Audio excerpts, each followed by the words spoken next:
Hello everyone, আমি প্রিয়াঙ্কা। আমার এই চ্যানেলে তোমাদের সবাইকে স্বাগত। কেমন আছো সবাই?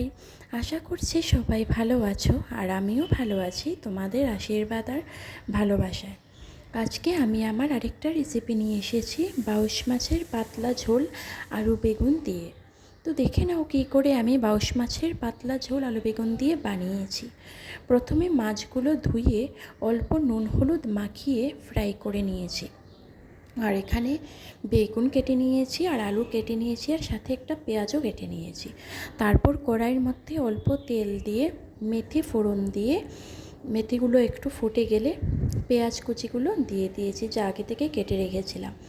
পেঁয়াজগুলো দিয়ে অল্প গোল্ডেন ব্রাউন হয়ে এলে এখানে আমি আগে থেকে যে আলু আর বেগুন কেটে রেখেছিলাম, ওই আলু আর বেগুনগুলো এখানে আমি এড করে দেব। আলু বেগুনগুলো দিয়ে অল্প নাড়াচাড়া করে তারপর এখানে আমি অল্প অল্প করে মশলাগুলো সব দিয়ে দেব। অল্প পরিমাণ হলুদ গুঁড়ো এখানে দিয়েছি। তারপরে এখানে আমি অল্প পরিমাণ জিরে গুঁড়ো দিয়েছি। তারপরে অল্প পরিমাণ ধনে গুঁড়ো আর অল্প পরিমাণ লঙ্কা গুঁড়ো আর স্বাদ মতো নুন দিয়ে ভালো করে ফ্রাই করে নিয়েছি। একদম কম আঁচে করতে হবে, আর আলু বেগুনগুলো তো গলে যায় তাড়াতাড়ি, তাই কম আঁচে একদম করতে হবে। আর বেগুনগুলোর মধ্যে একটুকু জল দেওয়া যাবে না, একদম কম আঁচে ঢাকা দিয়ে করতে হবে। তারপর নাড়াচাড়া করে অল্প সময় 5-10 মিনিটের জন্য ঢাকা দিয়ে রেখে উঠিয়ে আবারও নাড়াচাড়া করে এখানে জল এড করে দেব।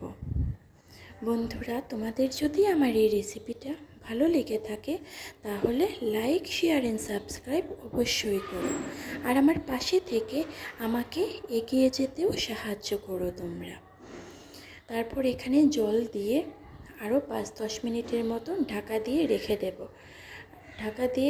ঢাকা 5-10 মিনিট পর উঠিয়ে ঢাকনাটা দেখে নেব আলুগুলো সেদ্ধ হয়েছে কিনা। তারপর সেদ্ধ হয়ে এলে এখানে আমি মাছগুলো এড করে দেব। মাছগুলো এড করে আবারও 5-10 মিনিট এখানে আমি রেখে দেব। 5-10 মিনিট পর এখানে আমি চিকেন মশলা দিয়ে নামিয়ে নিলেই রেডি হয়ে গেল আলু বেগুন দিয়ে বাউশ মাছের পাতলা ঝোল। বন্ধুরা, তোমরা তো অনেক রকমভাবেই পাতলা ঝোল খেয়েছো, তো এইভাবে একবার বানিয়ে খেয়ে দেখবে বাউশ মাছের পাতলা ঝোল। আর এখন তো অনেক গরম পড়েছে, তাই এই গরমের মধ্যে এই হালকা খাবারটা অনেক বেশি ভালো লাগে। আর গরম ভাতের সাথে হালকা পাতলা ঝোলটা যদি হয়ে যায় তাহলে তো আর কোনো কথাই নেই।